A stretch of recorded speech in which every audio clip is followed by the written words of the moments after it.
بسم اللہ الرحمن الرحیم. حاضرین مجلس السلام علیکم. امید ہے کہ آپ سب لوگ خیریت سے ہوں گے. آج ہم ڈاکٹر عاطف بن منصور کی تحریر اوراق منتشر کے حوالے سے جمع ہوئے ہیں، اور میں نسٹ المنائے آفس کا خصوصی طور پہ مشکور ہوں کہ انہوں نے ہمیں یہ موقع فراہم کیا. آج کی تقریب میں ڈاکٹر صاحب نے مجھے اسٹیج سیکرٹری کے فرائض سونپے ہیں. انہوں نے مجھ ناچیز کو، جو کہ لطیفہ اور فنون لطیفہ اور قافیہ اور ردیف میں فرق کرنے سے قاصر ہے، اس کو یہ بھاری ذمہ داری کیوں سونپی یہ تو میں نہیں جانتا. ڈاکٹر کی باتیں ڈاکٹر ہی جانے. بہرحال میں ذمہ داری کو احسن طریقے سے نبھانے کی پوری کوشش کروں گا. اس سے پہلے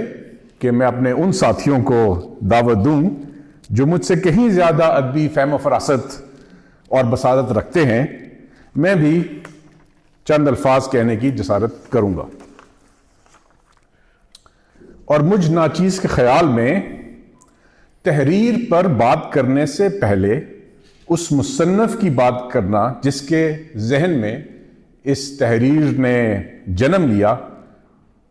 اس کے بارے میں بات کرنا شاید مناسب ہوگا. میری اور ڈاکٹر عاطف کی شناسائی کا آغاز Pakistan air force college Sargodha میں ہوا، اور یہ جس کو ہم ایئر فورس کی زبان میں کہتے ہیں میرے امیجیٹ سینئر تھے، جس کا مطلب یہ ہوا کہ انہوں نے 6 ماہ پہلے مجھ سے ایئر فورس میں شمولیت اختیار کی. اس طرح یہ جو واقفیت ہے یہ تقریباً 41 سال پر محیط ہے. لیکن یہ پچھلے 5-6 سال میں ہی مجھے اس بات کا ادراک ہوا، یا یہ حقیقت مجھ پہ آشکار ہوئی کہ ڈاکٹر صاحب کا کوئی ادبی جو ہے وہ شغف بھی رکھتے ہیں. جیسا کہ میں نے ذکر کیا، ڈاکٹر صاحب میرے امیجیٹ سینئر تھے، اور اس مقدس رشتے کی آڑ لیتے ہوئے میں آج ہلکی پھلکی گستاخی کرنے کی بھی جسارت کروں گا، اور امید ہے کہ ڈاکٹر صاحب میری اس بزدہ سنجی کو درگزر فرمائیں گے. امیجیٹ سینئر کا کام اپنے جونیئر کی، خاص طور پہ جب وہ نئے نئے اکیڈمی میں وارد ہوں تو ان کی ڈانٹ ڈپٹ کرنا ہوتا ہے. اور یہ جو میں لفظ یوز کر رہا ہوں ڈانٹ ڈپٹ، یہ میں شائستہ الفاظ استعمال کر رہا ہوں، کیونکہ اس ڈانٹ ڈپٹ میں جو الفاظ استعمال کیے جاتے ہیں اور جن خیالات کا اظہار کیا جاتا ہے ان کو دہرانا شاید یہاں مناسب نہیں ہوگا.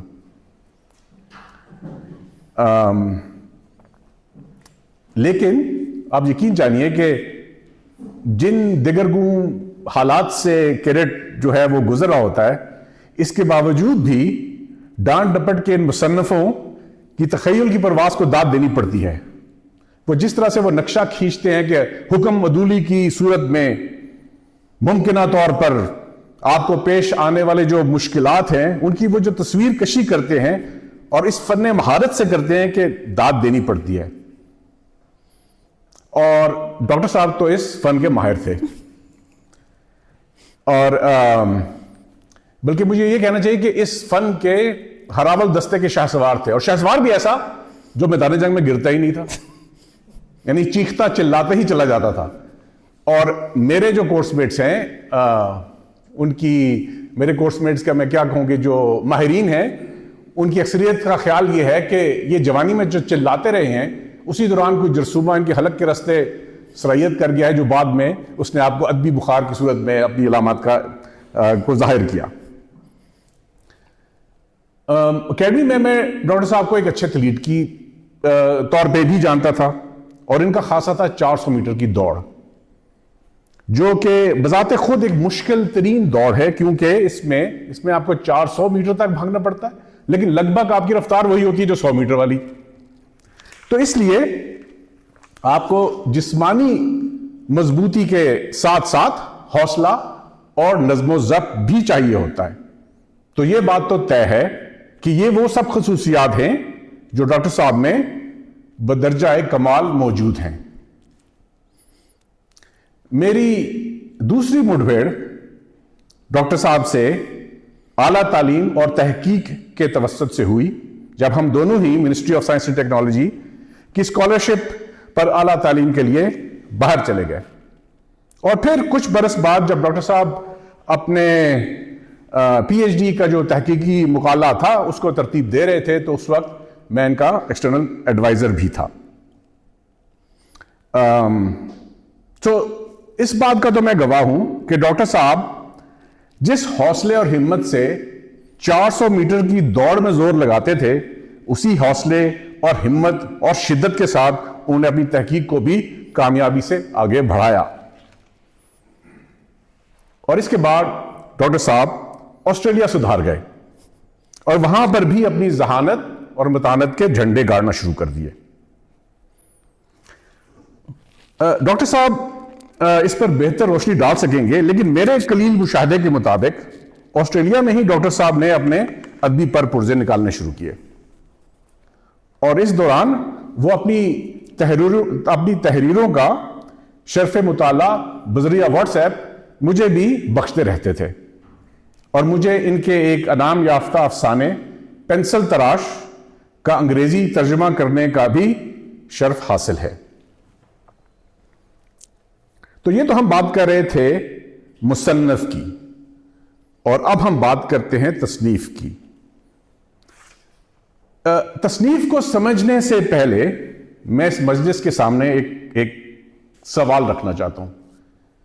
کہ زندگی کیا ہے؟ اگر میں کسی سائنسدان سے پوچھوں گا کہ زندگی کیا ہے، یہاں بڑے بڑے سائنسدان بیٹھے ہوئے ہیں، تو وہ مجھے کہیں گے کہ کچھ کہانی سنائیں گے کہ امائنو ایسڈ ہوتے ہیں، اور اس کے بعد جو ہے ان سے پروٹینز ہوتے ہیں، امائنو ایسڈز ہوتے ہیں، ان سے کوئی سیلز بنتے ہیں، پھر کوئی جو ہے جینز ہیں، ڈی این اے ہے، اور ان کا ایک ارتقاء ہے جو اس سب پروسیس کو آپس میں پرو دیتا ہے، اور یہ جو ہے یہ زندگی ہے۔ لیکن میں سوال یہ موازہ کرنا چاہتا ہوں، ایک سوال کرنا چاہتا ہوں کہ صحرائے گوبی میں ایک کوئی چرواہا ہے، بکریاں چرا رہا ہے، اور اسی طرح ایک شخص ہے جو نیو یارک 5th ایونیو کی جدید ترین زندگی میں سے جو ہے اس کا تعلق ہے، تو دونوں کی زندگیاں تو یکسر مختلف ہیں۔ تو زندگی کیا ہے؟ میرے نزدیک زندگی جو ہے وہ آپ کے مشاہدات کا مجموعہ ہے۔ تو اگر اس تناظر میں اگر ڈاکٹر صاحب کی جو تصنیف ہے اس کا مطالعہ کریں، جس کا نام تو ہے اوراق منتشر،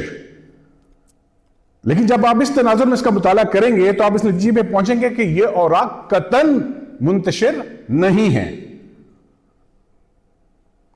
بلکہ یہ تو ڈاکٹر عاطف کی زندگی کے مشاہدات کا مجموعہ ہے۔ اور جب آپ ان اوراق کو تھوڑی سی ترتیب دیں گے تو آپ کے سامنے ڈاکٹرز کی زندگی کا ایک خاکہ سامنے آ جائے گا، اور اس خاکے کا لب لباب کیا ہے کہ زندگی کی مشکلات اور زندگی کے نشیب و فراز کا سامنا کرنا خندہ پیشانی، حوصلے اور حصے مزاح کے ساتھ۔ اور مزاح کا یہ جو ایک سلسلہ ہے، یہ آپ کی تحریروں میں آپ کو ہر جگہ نظر آئے گا، لیکن مزاح کا دامن وہ صرف اسی وقت چھوڑتے ہیں جب وہ اپنی ماضی کا ذکر کرتے ہیں، ان کی ماضی کی زندگی، بلکہ ماضی کی زندگی کی بھرپور جو جد و جہد تھی، یقیناً اس نے ڈاکٹر صاحب کی جو ان کا جو کردار ہے اس پہ گہرے نقوش چھوڑے ہیں، اور وہ اپنی ماضی کے مشن یعنی انسانیت کی خدمت کو زرار شہید ٹرسٹ کی صورت میں آگے بڑھانے میں دن رات محنت کر رہے ہیں۔ اور رب رحیم سے میری یہ التجا ہے کہ اس خیر خار میں ڈاکٹر صاحب کا وہ حامی و ناصر ہو۔ شکریہ۔